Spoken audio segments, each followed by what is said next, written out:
Saudara-saudara sekalian, situasi pembelajaran dahulu dengan sekarang sudah jauh sekali berbeda. Waktu saya masih kecil, saya harus datang ke sekolah karena di sekolah itulah guru-guru saya akan memberikan penjelasan mengenai suatu hal tertentu. Melalui mata pelajaran, saya diajarkan oleh guru-guru saya mengenai berbagai ilmu pengetahuan yang saya butuhkan dalam kehidupan sehari-hari. Itu dulu zaman tahun 70-an, 80-an. Zaman sekarang ini, apa yang dulu guru saya ingin sampaikan di kelas sudah tersedia dengan bebas, gratis, lengkap, dan menarik di internet. Sehingga sebenarnya seorang siswa itu sudah bisa belajar sendiri, memanfaatkan semua konten yang ada di internet untuk bisa mereka meningkatkan pengetahuan dan keterampilannya. Dengan melihat model atau situasi pembelajaran yang berbeda sekali zaman dulu dan sekarang, maka tentu saja strategi pembelajaran pun harus diubah. Dulu saya datang ke sekolah belajar suatu ilmu, diajarkan oleh guru-guru saya. Dan guru-guru saya untuk memastikan bahwa saya telah menguasai ilmu itu, saya diberikan pekerjaan rumah, saya diberikan tugas, saya kerjakan di rumah dengan bantuan apa yang saya miliki, terutama catatan yang ada di kelas tadi. Dan di situ nanti tugasnya dikumpulkan untuk diperiksa, dievaluasi, dan mendapatkan umpan balik dari guru-guru saya. Namun sekarang situasinya berbeda. Kenapa? Karena yang mau diberitahukan oleh guru-guru saya pada dasarnya sudah ada di internet semua. Sehingga kalau guru-guru masih menggunakan teknik yang sama, maka dia bisa ditertawakan atau mungkin dia tidak relevan lagi dengan kondisi yang ada. Mungkin bisa ada peserta didik yang protes. Bu, kenapa menjelaskan ini lagi? Kami kan bisa lihat di internet. Atau siswa kritis mengatakan, kami sudah membayar untuk sesuatu yang baru, Bu. Kalau ibu berikan kami bisa dapat gratis di internet. Wah, susah kalau kita sebagai guru dihadapkan pada pernyataan-pernyataan seperti itu. Oleh karena itulah kemudian berkembang suatu model pembelajaran yang dinamakan sebagai flip classroom. Yaitu model pembelajaran kelas yang terbalik. Ya, kalau dulu di kelas belajar materi, kemudian di rumah kita mengerjakan tugas, PR, mendalami materi itu, sekarang dibalik pendekatannya. Siswa belajar dulu secara mandiri di rumah melalui berbagai teknologi internet, handphone yang dia miliki, dan ketika berada di sekolah yang mereka lakukan adalah berdiskusi, mendalami, mengerjakan tugas secara bersama-sama dengan peserta didik lain dan guru atau pendidiknya. Makanya dikatakan sebagai flip classroom karena situasinya terbalik. Dulu belajar di kelas, PR di rumah, sekarang belajar di rumah, PR-nya atau pendalaman kita kerjakan di sekolah. Cara yang paling mudah untuk mengimplementasikan flip classroom ini adalah syarat nomor 1, pendidik harus mengubah mindset-nya. Tadi sudah saya katakan, kenapa kita harus mengubah mindset? Karena situasi sudah berubah. Oleh karena itu, biasanya yang saya lakukan adalah, pertama adalah memberi suatu challenge kepada peserta didik untuk mempelajari suatu konsep di rumah. Dan saya membebaskan peserta didik saya untuk belajar dari mana saja. Misalnya, saya guru biologi.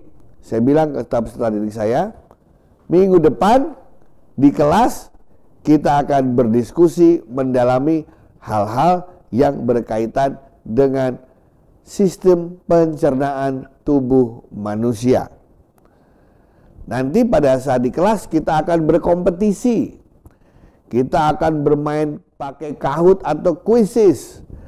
kita nanti akan saling berdebat, kita akan saling menanyakan ke teman-teman yang lain mengenai sistem pencernaan. Oleh karena itu, silakan masing-masing Anda diberi waktu 1 minggu belajar mengenai sistem pencernaan. Mau belajar dari YouTube boleh, dari internet boleh, tanya teman boleh, membaca buku silakan, yang penting bebas. Pada saat berkumpul di dalam kelas, di minggu depannya gurunya bicara, oke, semua sudah belajar masing-masing ya, dengan cara masing-masing ya. Mari sekarang kita berkompetisi, bermain, atau saya akan bertanya kepada Anda. Kalau orang sakit diare, itu karena masalah apa dalam sistem pencernaan? Wah, masing-masing mereka akan mengumpulkan banyak ide berdasarkan pemahaman mereka masing-masing. Kelas menjadi rame, interaktif, dan siswa yang memegang kendali. Karena mereka sudah memiliki dasar masing-masing yang mereka pelajari dan mereka diskusikan, mereka perdebatkan di dalam kelas. Nah, bukankah ini menjadi sesuatu yang sangat menarik? Nah, oleh karena itu caranya sebenarnya mudah. Guru-guru harus mulai berpikir bahwa di dalam kelas yang harus aktif adalah siswanya, bukan gurunya yang terlalu banyak berbicara. Untuk siswanya bisa aktif, maka kita berikan dia tantangan yang dia lakukan di rumah terlebih dahulu. Dalam menerapkan flipped classroom, bagaimana caranya agar siswa yang pasif atau tidak mau menyimak materi menjadi aktif? Saya belajar ini di sebuah perguruan tinggi di Singapura, Nanyang Technological University. Pada saat itu ada satu kelas ya yang dihadiri oleh guru-guru dan dosen. Judulnya lucu kelas itu, bahwa dalam 4 jam kami dibekali dengan bagaimana cara Anda membuat siswa yang pasif menjadi aktif. Siswa yang jarang mau bertanya menjadi aktif bertanya. Kami waktu itu hadir di sana bertanya-tanya, ini ilmu apa yang akan diberikan? Diberikanlah sejumlah contoh yang sangat-sangat sederhana. Misalnya, seorang guru masuk ke dalam kelas dan dia membawa pundi-pundi dari plastik ya, yang kayak uang-uangan itu, pundi-pundi plastik, dan setiap anak itu dikasih 10 pundi plastik. Terus anak-anak, ini pundi apa maksudnya? Gurunya bilang begini, ini adalah nilai Anda hari ini.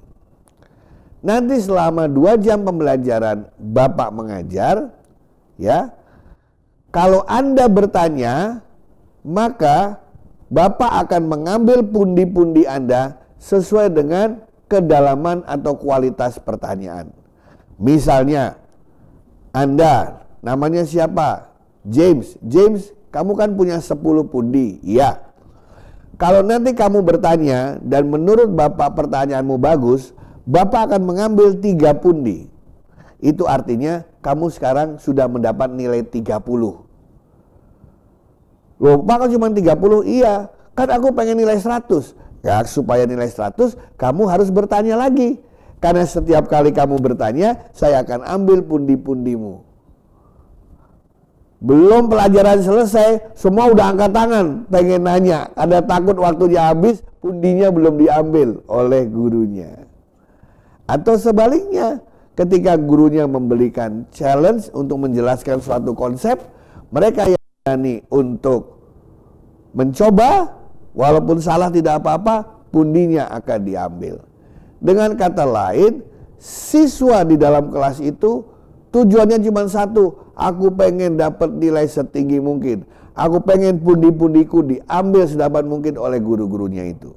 Dan itu hanya bisa dilakukan jika dia menjawab pertanyaan, dia bertanya, dia berinteraksi, atau menjalankan berbagai aktivitas yang diingini oleh guru-gurunya. Itulah salah satu kiat sederhana yang semua orang bisa melakukannya dengan mudah. Salah satu cara seorang guru untuk mengatasi kesenjangan kemampuan siswa yang berbeda-beda adalah membentuk kelompok, di mana setiap kelompok harus terdiri dari siswa yang berbeda-beda kemampuannya. Saya jarang menyarankan agar sang siswa membentuk kelompok terserah mereka. Karena biasanya kalau itu saya lakukan di dalam kelas saya, maka siswa akan cenderung memilih teman dekatnya. Atau yang pintar akan memilih berkelompok dengan yang pintar dan yang lainnya mendapatkan kelompok-kelompok sisanya saja. Tapi yang saya selalu lakukan adalah saya harus tahu karakteristik dari masing-masing siswa yang ada di kelas saya. Jadi sebelum kelas dimulai, saya profiling dulu. Saya ingin tahu kelebihan dan kekurangan dari setiap siswa.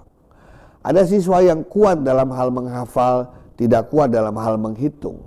Namun ada siswa yang sangat baik dalam hal menghitung, tidak kuat dalam hal menghafal. Itu misalnya contohnya. Dan setiap saya memberikan tugas, saya bentuk kelompok-kelompok yang di dalamnya saya campur personalities dan karakteristik mereka. Dan yang paling penting adalah satu, apa? Nilai satu kelompok itu sama untuk semua orang.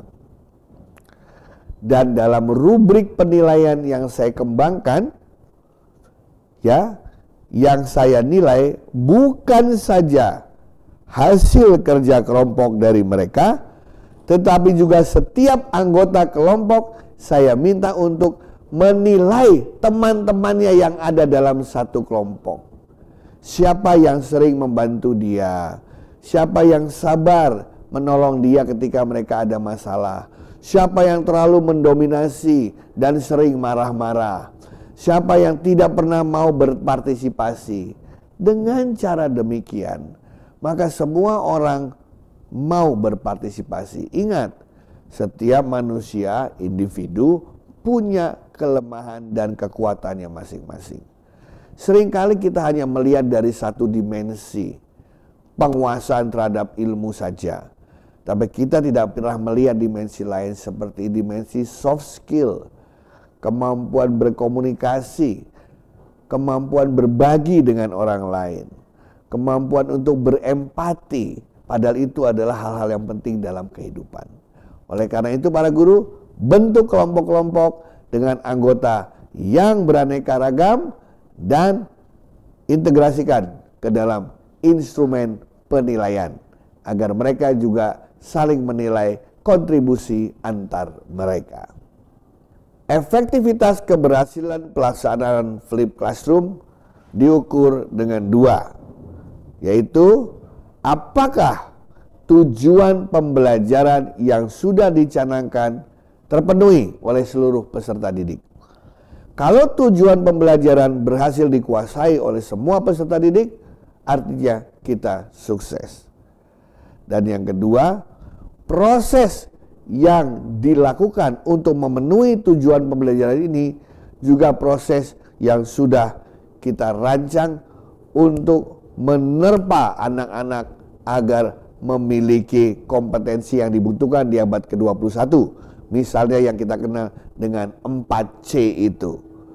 Nah, dari sini kita tahu apakah Flipped Classroom efektif atau tidak. Ingat, Flipped Classroom adalah satu dari begitu banyak pendekatan pembelajaran yang bisa dipakai. Flipped Classroom is a strategy, jalan, bukan tujuan itu sendiri. Ya, tujuannya adalah pemenuhan terhadap learning objektif yang sudah diterapkan sebelumnya.